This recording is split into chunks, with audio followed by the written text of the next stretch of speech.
Welcome to the Zachrilege cast, Atheist happy hour version. So we have Amy of the Ginger Snaps in the center location, the coveted center location, and then Tucker from Atheist in the Trailer Park, the only remaining Atheist Trailer Park podcast as far as I know. I'm in a trailer park. Congrats on cornering the market. Thanks. Welcome aboard. This is going to be kind of random. Talk about whatever you feel like, and Amy's going to send me dirty looks the entire time because I'm drinking. See, you're over there, right? Mm-hmm. That's right. I feel the force. The force is strong in this one. God damn it! Ow! I was being an asshole, and I hit my headphone cord, and it pulled it out of my ears. And yeah, maybe karma is real. Maybe. It's bad for the brand, but I am drinking wine. Dark. We can't see anything. It just says. Yeah, I'm in a guest room again because my wife does coaching, and she's in the office next to mine. I don't have any soundproofing in my office, and it's next door, so I go downstairs for this kind of thing. And I have every light on in here, and like every window open. And yeah, this is like the dark. It is darkness. Get a lamp. Okay, lamp's right behind me. Here, check it out. I want to show you. My shoulder, the glow. That's a lamp. Oops! I want to show you something. Right, if you have an old laptop around, especially if it's backlit one, take it apart and get the parts out of the screen because they have backlight, and the diffuser is how they do the backlight on an old laptop. And then you put this in front of your lamp, and then you have a light diffuser like the professionals for your home studio. Ooh. And you have nice soft light on your face. This is the kind of stuff that people who aren't drinking can come up with. So I'm usually better light. Although honestly, like this starts on YouTube, this whole thing, but most people do the podcast version, so they're not even looking at us. But I like the microphone popping up. It was excited. Well, I used to have a curtain and a window blind in front of the window, but hello, Deborah. The cats have taken care of that. Yeah, we have just like kind of a paper screen and one, and the cat just like, I'm in there. I'm going to rip up whatever I need to rip up. What is wrong with your cats? My cat does not knock anything off the counter. She does not like piss or shit anywhere she's not supposed to. She doesn't knock or scratch the blinds. The only thing that she scratches is the things that she's supposed to, the little cat tower. What have you guys done to these cats? Well, why do you mistreat your pussy? You're better at exactly. You're better at lighting. You're better at cats. Better at pussy. Exactly. Yeah, you got it all going on. Well, Buddha is still a kitten, so that's why he likes climbing and destroying everything. I don't like to adopt kittens. To be honest, I would rather adopt. When I adopted my cat, she was 1 or 2 years old, and adopted off the street. Or she was a feral cat, and then I adopted her. So she's been the best kitty, and she's black because nobody will adopt black cats because America is stupid.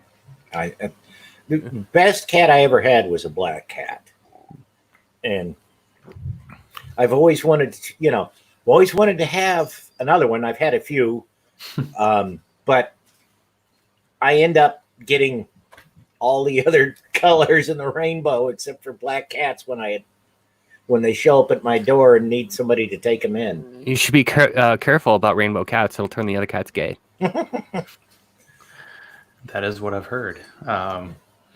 Yeah, so what's the cat situation, Tucker? So you got Professor Fuzznuts who not loving you? Yeah, I've got Buddha, who was the gray tabby you saw. I have Ash, who somebody dumped him here. He's a big cat. He's declawed. And I have to keep him in my room because if he and Fuzznuts are out together, they fight. And since he's declawed, he can't defend himself. Whoever had him before me declawed him. And then I have Lord Squeakington, who is a tuxedo cat who got in the house, and I haven't been able to get him out. So he got in and got into my room, and I've just left him there because him and Ash get along, and I can't get him out because Fuzznuts goes after him anytime Fuzznuts gets the chance, and Buddha goes in and plays with him sometimes. But I like to keep Buddha out with Fuzznuts because it keeps Fuzznuts occupied, and Fuzznuts is now giving me eat shit looks. He is still he's like, I thought we had something special, and here you just keep bringing in any random cat off the street, you know. Well, he's still mad at me over the flea medicine from Saturday. This is the longest he's ever been mad at me over it. It's usually a day at the most, but not now. He's not this Cats time. hold grudges. Yeah. You know what we call that, guys? Having more than one cat? What? Polycaterous. I don't know if that's approved. It's definitely not in the Bible. It's not in the New Testament. In the The Bible? T-shirt I have, the crazy cat guy one. I think Tucker's living that. Yeah. No. Yeah. 10 more years and I get to be the crazy cat lady. 10 more years. Yes.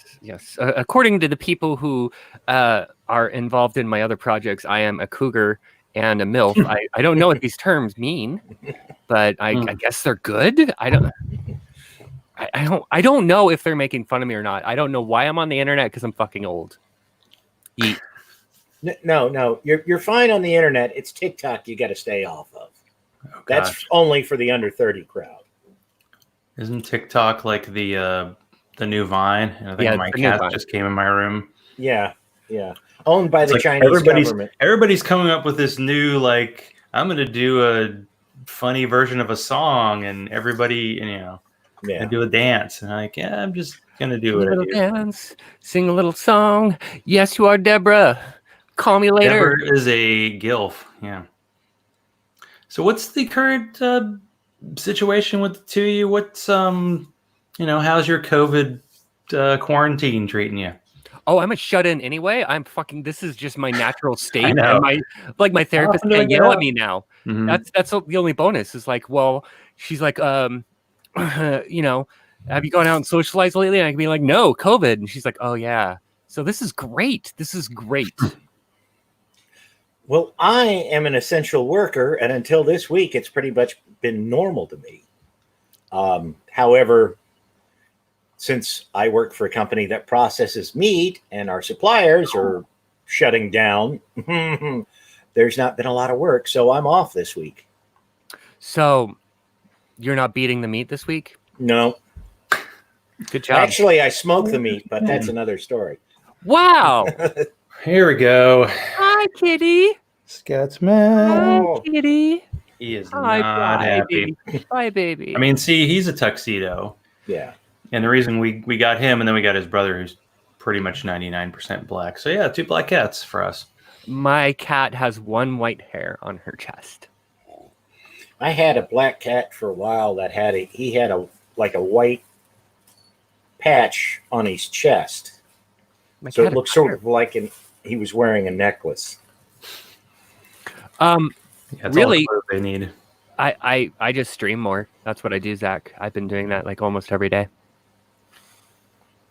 So you've been doing the video game streaming? Yeah, the video games, you know? Well, I'm, I feel like I'm 2 generations behind because I play Wii, which I got, a decade ago, and I still have the 6 games I bought in 2012. So I'm playing those for the 4th time. But so what are you doing right now? What's the current game? What where you the rotate? well, yeah, I do rotate. That's why I got a chair. Polygamorous. Hey, Yeah, I am polygamorous, and that's why I got the swivel chair so I can rotate. Nice. God, I'm full of shit jokes. You can play my 2 controllers at once. Yeah, no, I usually do the joke at the end, but I feel like this is just constant flow of goodness. Yes, well, unfortunately, I'm a constant flow. So I do rotate. There's a couple games that I like to play. I'm doing Minecraft and modded Minecraft Sky Factory 3 right now. And you two know exactly what I'm talking about. I could see the fucking excitement on your face. Yeah, so what's the platform of choice for that? Computer, Just, oh, the thing in front of me. nice. Yeah, that's why I've got the nice looking mic and the nice and the green screen program and everything that I turned off because just being a smart ass, really, before the show. So for all that stuff and the lighting, and unfortunately, people have to see my face. Podcasting is a lot better because they don't see my face. And doing anything live really kind of sucks because when you fuck up, there's not really anything you can do to hide it. You can't edit it out. Just like, oh, well, I did that. That was stupid. Hi. Yeah, but when have you screwed up? Like, is this going to happen sometime in the future? Or your perfection. That's what I'm trying to say. You got this. You've seen me naked, haven't you, Zach? I'm surprised everybody's been quarantined and here we're all wearing, at least we're wearing shirts, you know? Last week, I think the last time I did a show, somebody's like, "Are you wearing anything? Do you want to know if I'm wearing anything else?" The answer is no. Well, you know, for the patrons, I podcast naked. For the patrons, I send them videos of naked cats. Technically, okay, wait, cats are always naked. No, that they sometimes wear a collar, so they're not fully naked. Ours don't. I wear a collar when I'm naked. I know. See, that's a personal preference right there. Technically, I'm not wearing pants. Does that make you feel better? Much better. This is a dress. I'm not sitting like a lady, so it's a good thing this isn't a full body cam. You could have one hell of a show. Or Deborah in the chat room saying hasn't worn clothes in 2 months, but you know, what's new, right? Yeah, I don't. When did Deborah wear clothes? Yeah. That's not part of the brand. Yeah, I'm confused. Deborah. What? I don't know. Hey, look, there's a polymath. Oh my God. Hey. Yeah, Chris Watson's in the chat room. So, fellow Nashvilleian person who I've brought beer to in Nashville, and God, I want beer. Shut up. I actually still had a couple left from my Nashville trip. I'm getting pretty low on that, but yeah, clearly everybody in the chat room, if you got a few extra bucks, Amy will tell you where to, you know, maybe a brewery or two in your area, and you can send some stuff. Do you have requests? Like, do you have a favorite style, or you know, that you would like? Well, yeah, I do have a favorite style, and if you've ever seen me on the show before, you should know my favorite style, and it is definitely IPA, right, Chris? IPAs, no. IPAs are the devil, yeah. Yeah, we could have, like, you know, we joke about like controversies in the atheist community. It's like we could have a knockdown, throwdown, like battle, like our IPA is the devil because yes, they are. They are terrible. Actually, you know, okay, so there are some IPAs I do like. I had an IPA from one of the local brewery. It is called Ninja versus Unicorn, and it's an IPA, but it's not so fucking bite you in the face. And it's nice. And when it's a very, very hot day, it's a very good drink to have, a very cold IPA. But I do prefer stouts. But I do have to admit that when it's hot outside, a stout, it kind of makes you feel full. It kind of makes you, you know, it's not a good, it's like summery drink. So I tend to change, even though my go-to is a stout. It's a nice, hearty, dark, thick stout. Maybe I should say that. Thick is important. Yeah, you know, it's... Ocean in the beer ocean is important. Yeah. I don't know. I drink Dragon's Milk, whether it's July or January. I don't even think like breweries now are, of course, in a different era. But what's cool now is like these breweries that like make this beer like once a year. Now they're just pumping it out because people are like actually buying. Well, some people are buying beer. So like certain limited beers are actually more available, and like stuff in stores that would be gone in a week is like sitting on shelves. So that at least you have that going for you. But Deborah's smart too. Look at that. Look at that comment. Yeah, fucking solidarity, sister. Thank you. Well, Deborah's a big fan of the IPAs. I don't know. It's one thing that confuses me is something called like a milkshake IPA. So it's like all this sweet stuff and then bitter. It just seems like, hey, I just had some orange juice. Let me brush my teeth, or vice versa. It just doesn't seem like it works. But you know, I totally understood. Tucker, do you have favorite beers, styles? Stouts tend to be what I like. I've actually quit drinking, so. Well, you can have a root beer. It has the same kind of color as a stout. Yeah, so. I actually saw somebody posted in one of the beer things I follow. They actually have a milk stout where they somehow filtered out the booze. So it's like a no alcohol milk stout. I'm like, huh, interesting. My cat's just rubbing against me. It's like, how you doing? How you doing? Yeah. There are, I don't know if you've ever had any. I mean, it's not alcoholic. They're called distillates.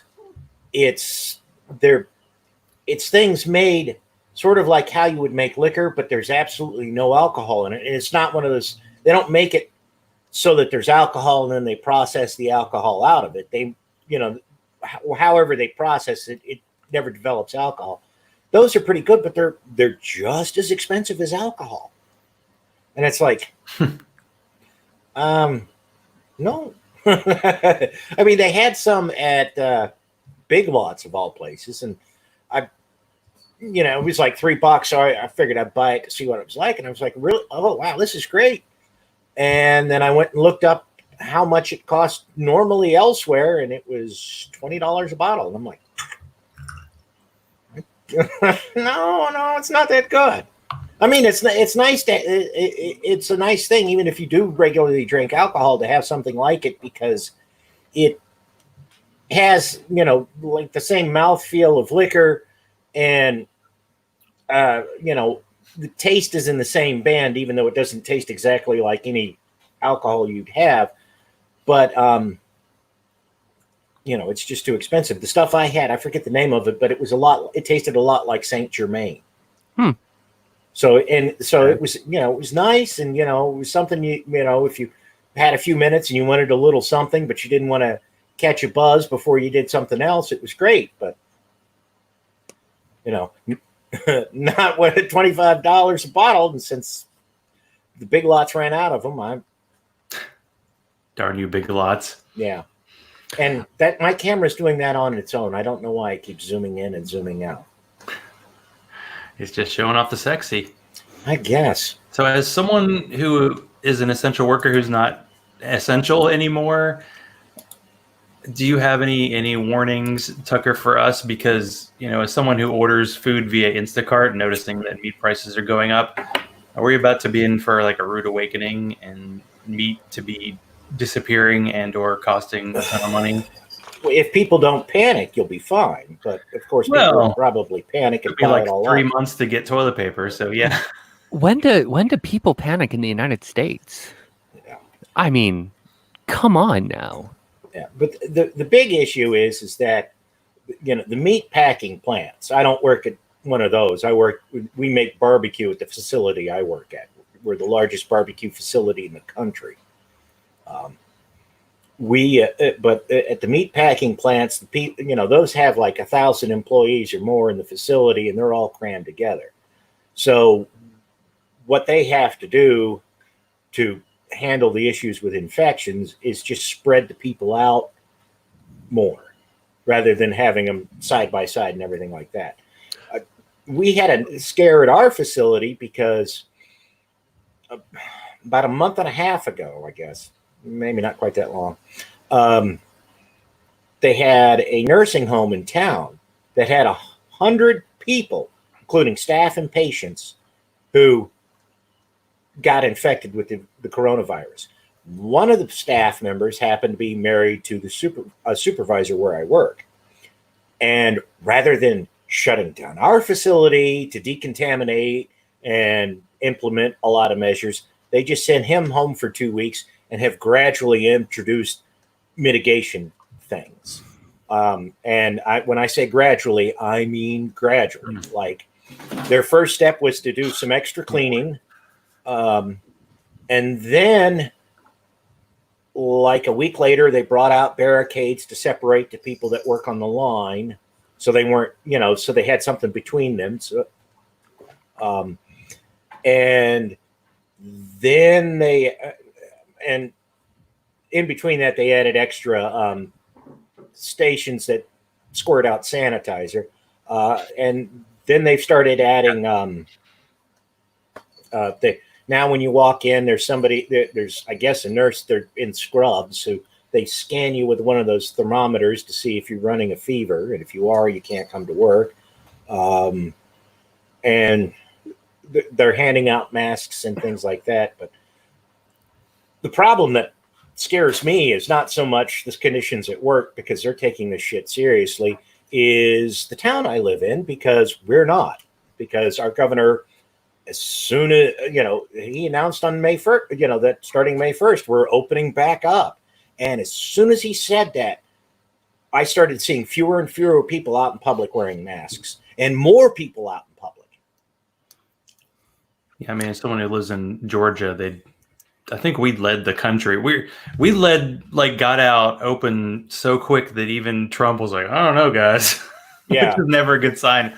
Although I'm pretty sure privately he was like, cool.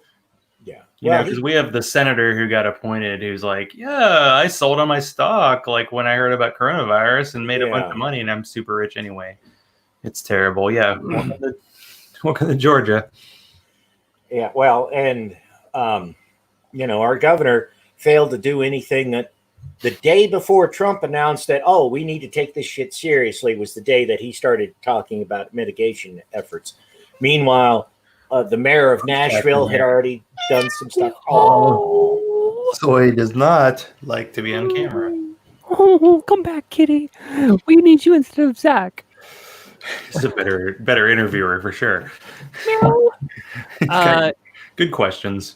I spent 5 days of the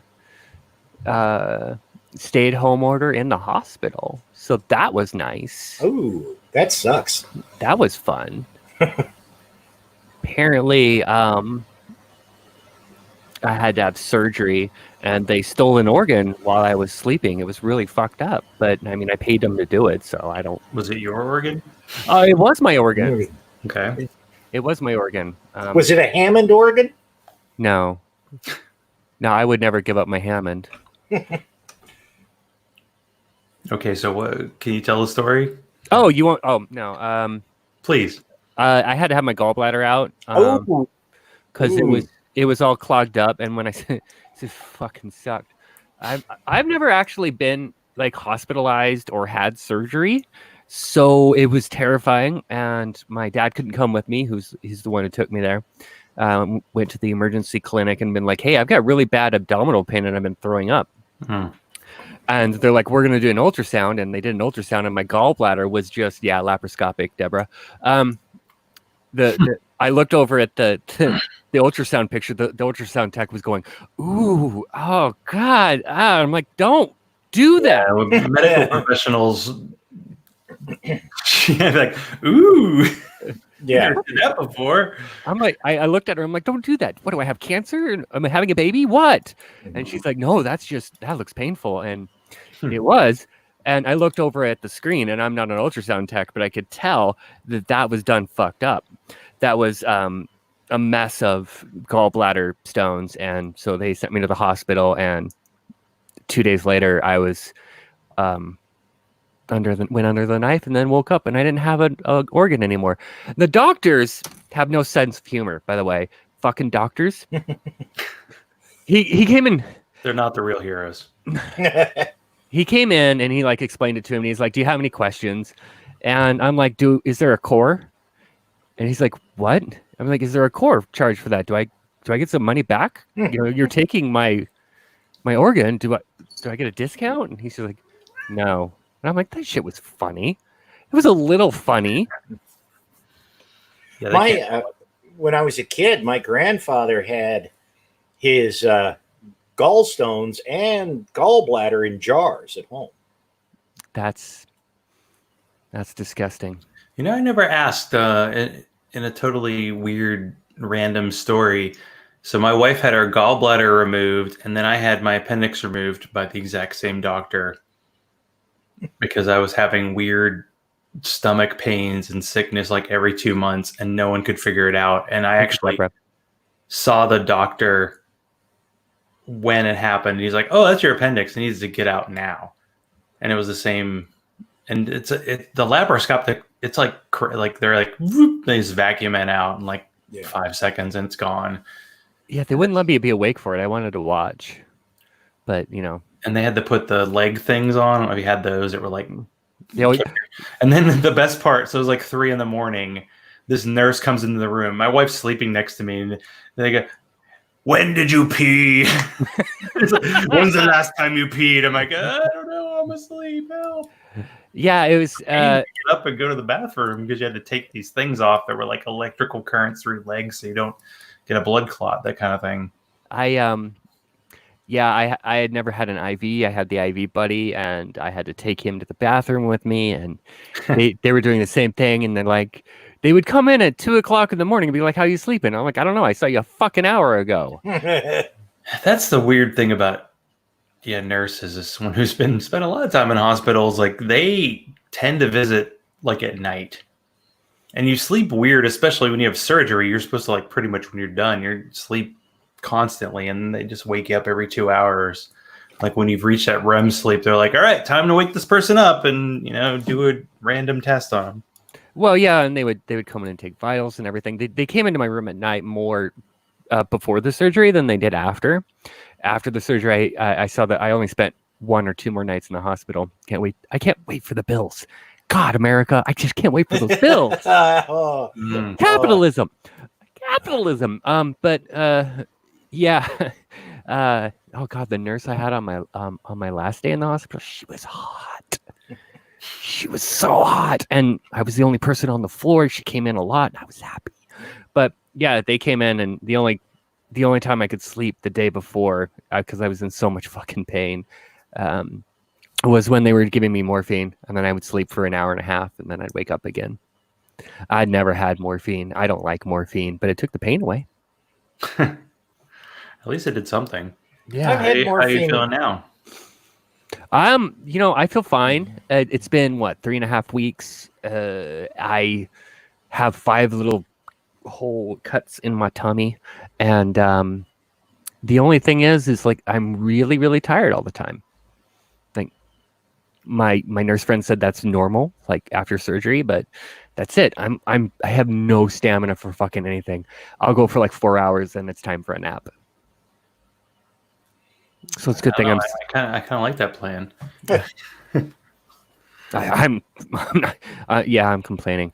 Yeah, no, everything's better now. My body is getting used to not having a gallbladder, and it's fine. It was my first time dealing with a hospital, dealing with surgery, and I had to do it completely alone when I didn't want to be completely alone because they wouldn't let anybody in the hospital or the clinics besides the patient, and that fucking sucked. Yeah. It was terrifying. And because all the COVID stuff, they were just like, yeah, that's because of all the play it safe. Yeah. But on top of that, like, dude, I was in a Catholic hospital because it's the fucking Midwest, and Everywhere. Yeah. Catholics.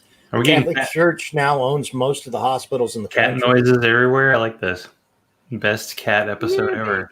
Come here. Say hi. Say hi to YouTube. Hi, baby. Oh wow, looks just like a toy. Nice. Yeah, She's wearing a collar. Yeah. Well, I'm not letting my cat run around naked. Jesus. That's some kind of weirdo. Yeah. Fuck. That's fucking bizarre. What are you talking about? I have no idea what I was saying before the cat interrupted me. Yeah. Nobody's in the hospital because of the COVID shit. Yeah, I was just Catholic hospital, being pre-op trans girl and like being read as cis was terrifying as well, because they came in and they're like, you got to strip down completely for the surgery, and I'm like, I don't wanna. Can I just go now? Yeah. That's terrifying. And of course, the nurse, the surgery nurse asked me, no shit, 9 to 17 times whether I had implants. I'm like, nope.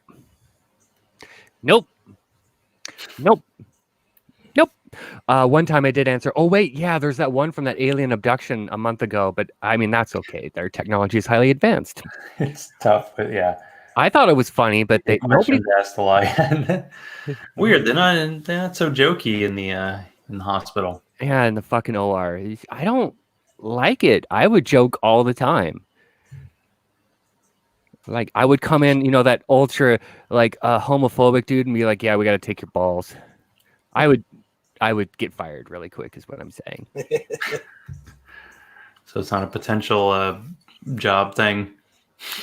And I thought about going into nursing when I was younger, and then I realized who I was. Yeah, nursing's tough. Like my sister-in-law has been going back to school like for it seems like a decade, and still has like 1-2 levels to go to be an official like LP. Yeah, yeah. That cat's like, I'm chilling, and this is awesome. Yeah, my cat does not like to be picked up, but she likes to stare at me from like right there and go, "Meow, meow," and then I try to pet her, and she walks away. A fucking bitch. My cat, yeah, loves the stare at me, and I'm like, you want to jump in my lap? And I don't know. I'm gonna tease you a little bit until I go. My cat only likes to jump in my lap when I'm doing something with the keyboard. So, Oh yeah, like the keyboard is the best place to lay down. It's awesome. I had a cat that I could sit on the couch for hours, like watching TV. But the moment the thought entered my mind, I need to get up and do something. Boom! She was on my lap demanding attention. yep. And I mean, I hadn't even moved at this point. It was just, it would click in my head. Oh, I need to take, I need to throw the laundry in the dryer.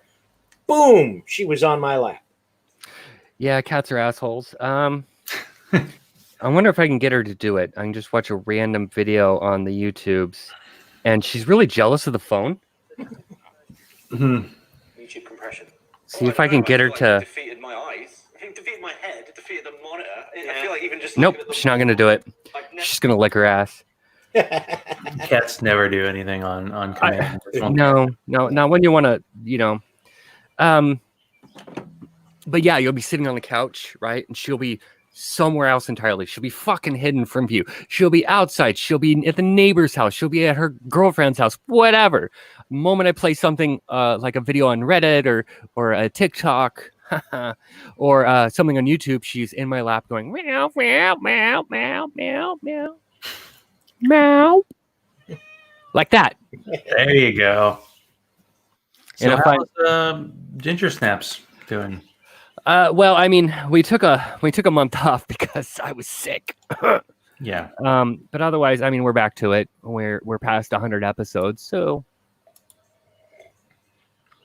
Well, congrats on that. Yeah. you could have celebrated with me, but that's fine. We'll just sit here stoically. Yes, we will. Yes, it was when I was doing a fair. doing a 3-year later kind of talk about ReasonCon a couple weeks ago. I was like, well, there's still some podcasts from them that are going, like For Wrath, and they were like, oh yeah, we're doing a new podcast. It's different. I'm like, really? Damn, there's not much left that was around 3 years ago. I thought, Tucker had given it up too, but you just can't quit the pod, can you, man? I can't quit the money. I mean, it ain't a lot, but I need the extra cash. We're supposed to get paid for that shit. Damn. I get a trickle via Patreon, and that's some months that's the difference between whether or not I get to eat. So, yeah, I mean, Patreon comes in and it basically pays for the hosting and the software that I use. That's all it pays for. So the show pays for itself. And so the only bit of money I get is when it streams in from my other Patreon for the gaming, and that's my $4 a month that I get to spend. Oh boy. Spend it well. Yeah, well, I haven't been doing the streaming for 4 years, so yeah, we've been streaming since. Well, I've been streaming since ReasonCon. New co-host has only been doing it for a year and a half, maybe 2. But I mean, I was around in 2016. Is it sad to say since ReasonCon, because that's 3 years ago, 2017. Yeah, I didn't get to go. And then I was in a position to go like to the next one, and then they canceled the whole thing forever. I was like, I was really disappointed in that. I don't quite understand Gene's reasoning. He said that it was just too much trouble, but really, if he'd have just, he said it was too much trouble rounding up hosts or guests and things like that. Really, all he needed was the scathing crew, and the rest of us would just show up and hang out and get drunk and act stupid, and that would have been fine. We didn't need, a big keynote speaker Or I mean, that's nice and all, but I did. I needed it. I need it all. It's all about what Amy needs. It is. That's why should I'm in the center.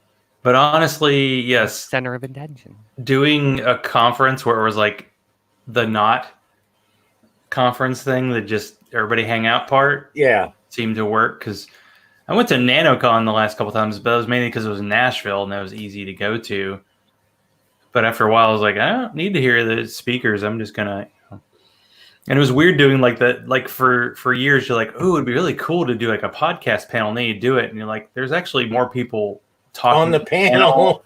Because the last year we did it in like a gymnasium, and there were 4 of us talking, and there were like 6 people in the audience. We're like, woo!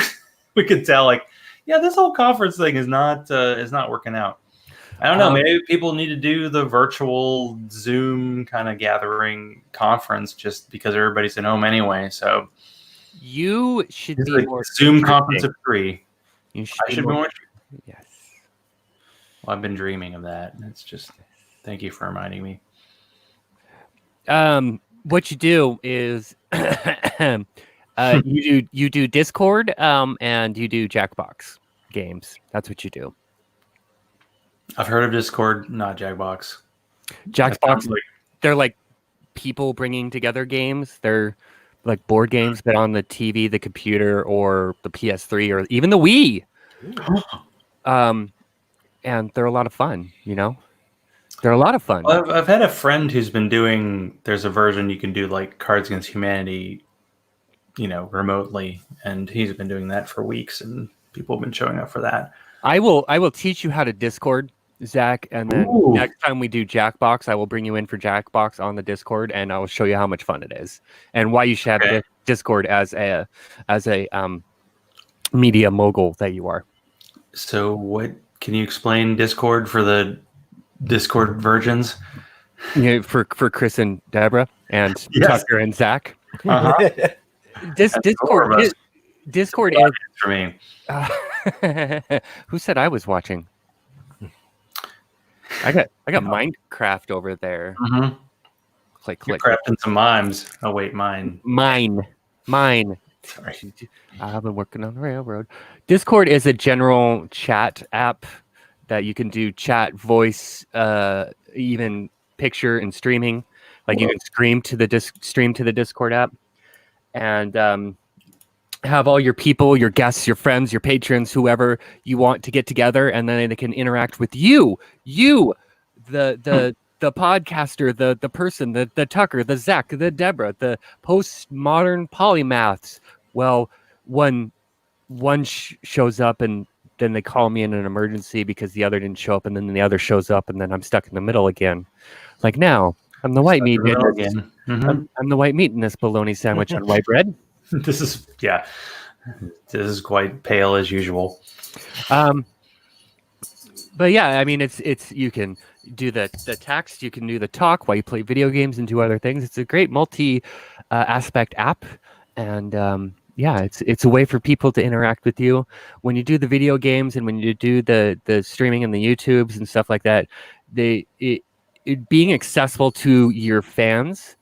Or your viewers. I shouldn't say fans. That's kind of conceited. I'm not that great.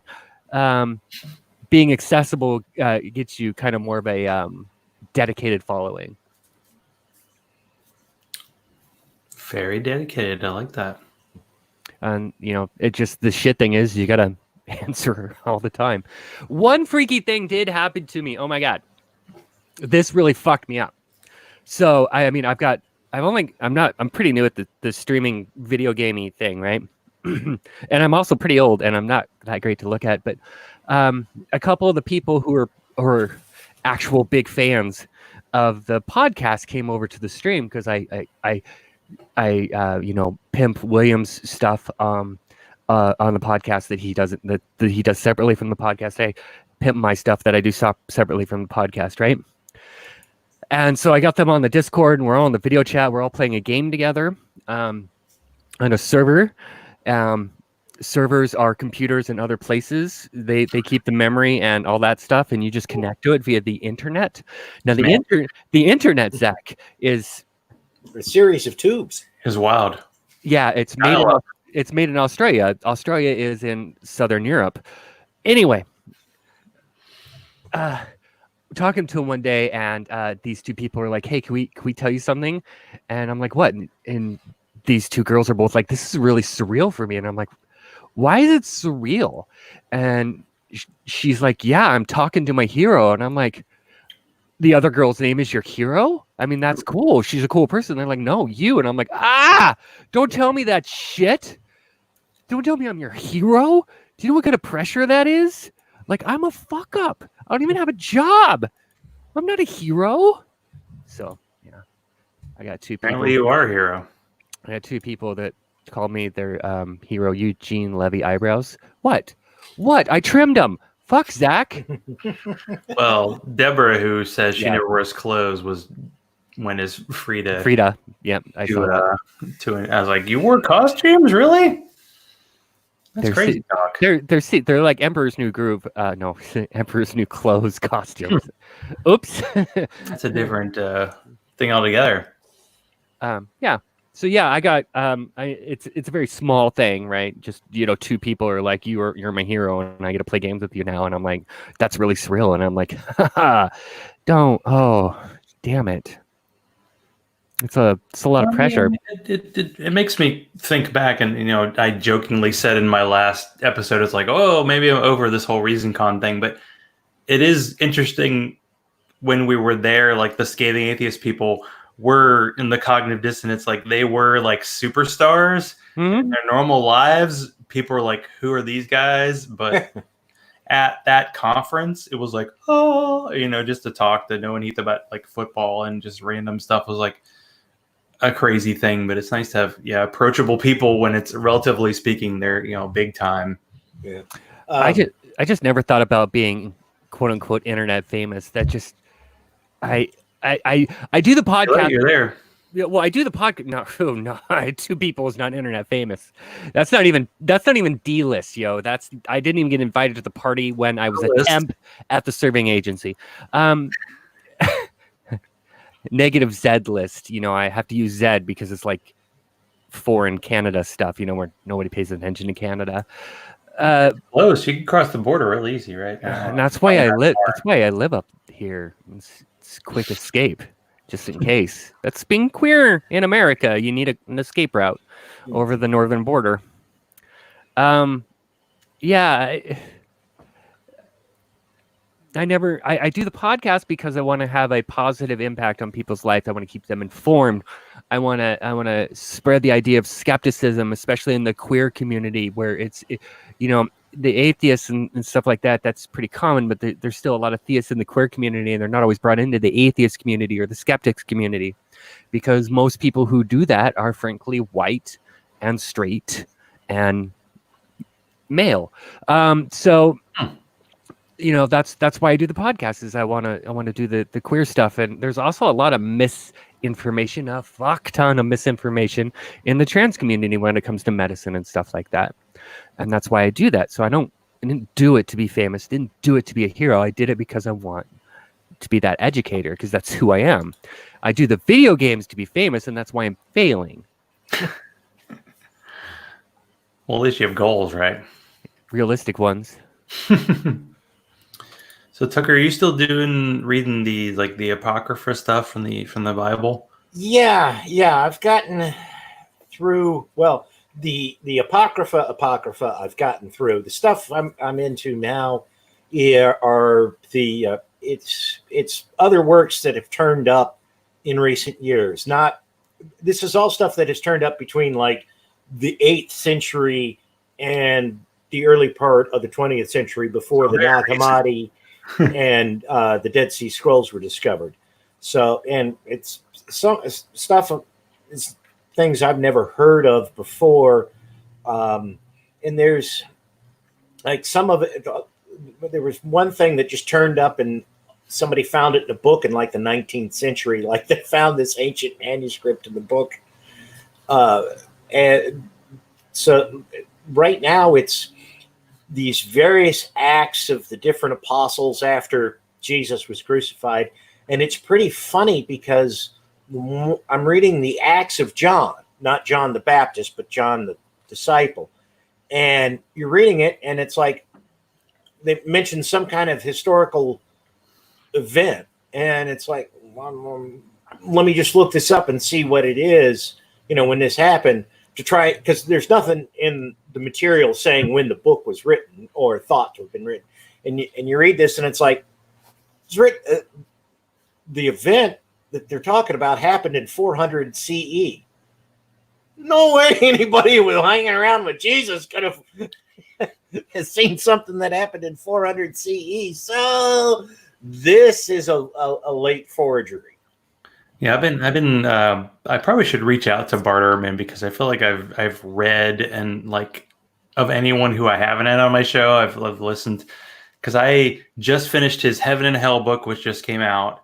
And then I was listening to one of those great courses things about like the church fathers, like the writings that didn't make it into the Bible. Yeah. And that's why I wanted to ask at least one question about that, because it is all that old stuff. Like, one of the old books they found, it was one of the Gospels that didn't make it, was like some guy was in Turkey and they were wrapping old papers up in like fish they were giving away.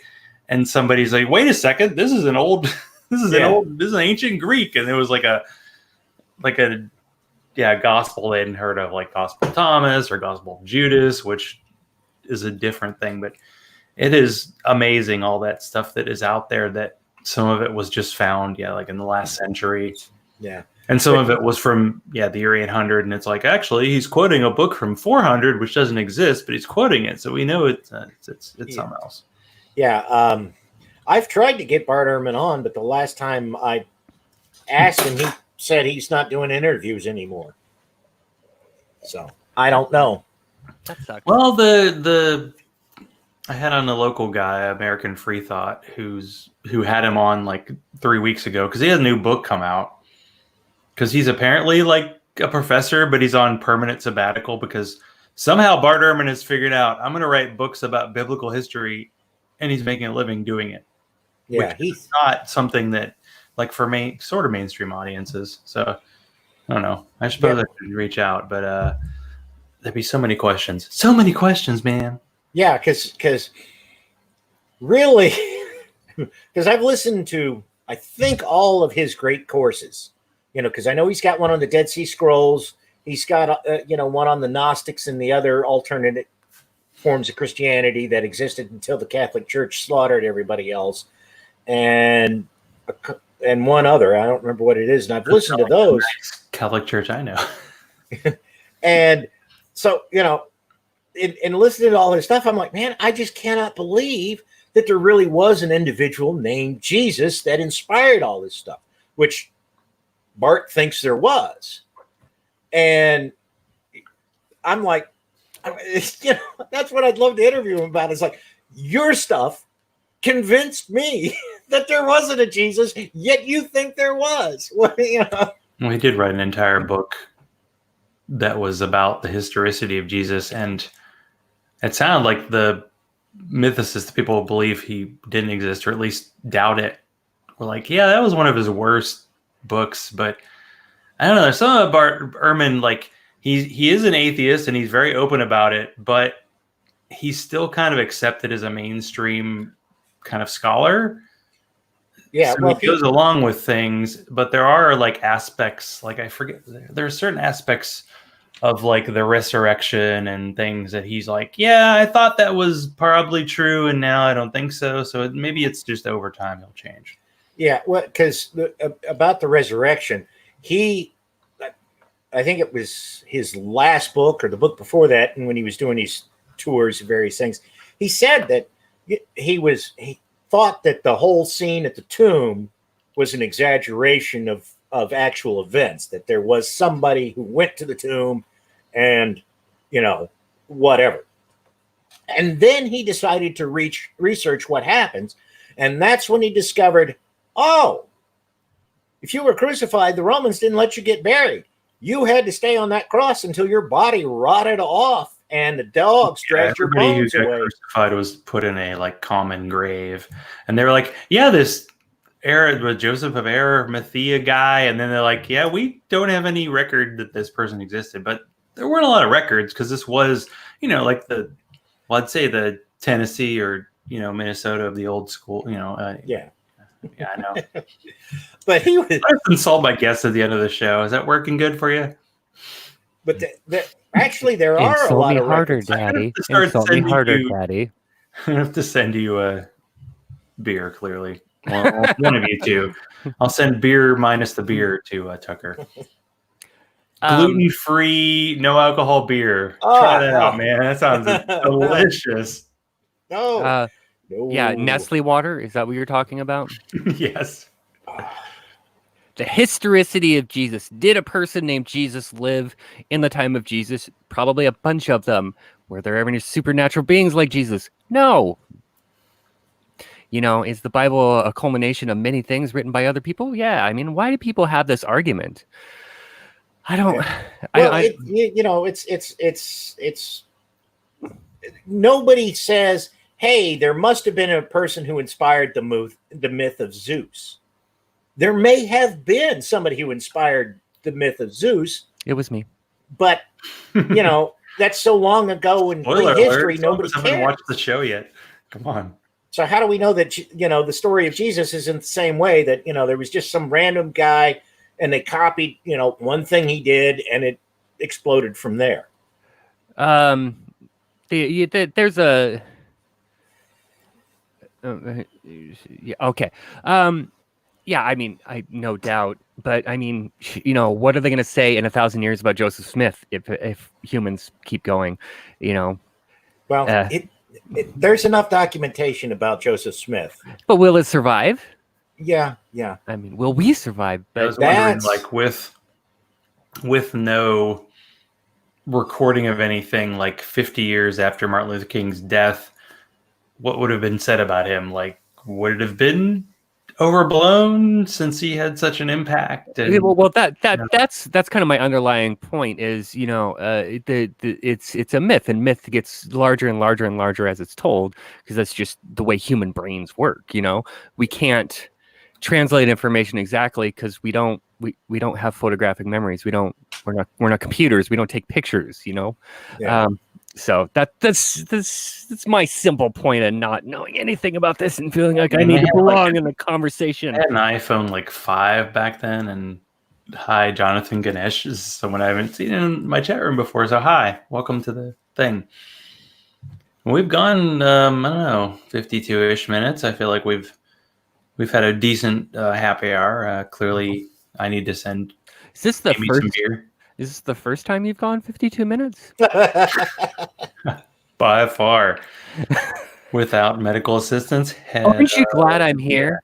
Aren't you glad I'm here? I am so glad.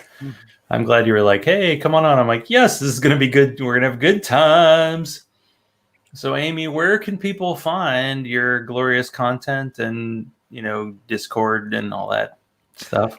To Ozymandias.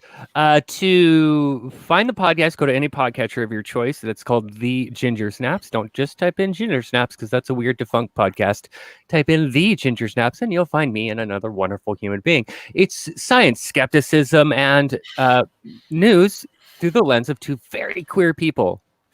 Otherwise, if you want to find me on the Twitch, you go to the thing right here. It's spelled wrong for a reason because somebody else stole my name. So you go to that, go to Twitch, and you type in the wrong. It's not porn, sis Amy. That's weird. Somebody said that to me once. It's Princess Amy on Twitch and on YouTube, and you can middle of the days on weekdays and sometimes at night on the weekends is when I stream video games. Is it ironic that you have sis as part of your name? Ooh. It is now. Thank you. All right, Tucker. Where can people find you? You should just do videos of all your cats, but that's not the case. You do a podcast. If you go to tparkpodcast.com, that's where the show notes go. Any podcatcher you can think of, if you type in Trailer Park, The Atheist in the Trailer Park, it'll bring my show right up. And I try to put them up on Sundays, but that doesn't always work depending on my real job schedule. And that's having a regular schedule. I mean, sure, it works for the Puzzle and the Thunderstorm people, but the rest of us, not so much. God, a regular schedule and scripting and organization and practice beforehand, sound checks. Who would do these shit? wait, practice? Who would do any of that shit? Tell you what, I tell you what we talked about when me and Noah met.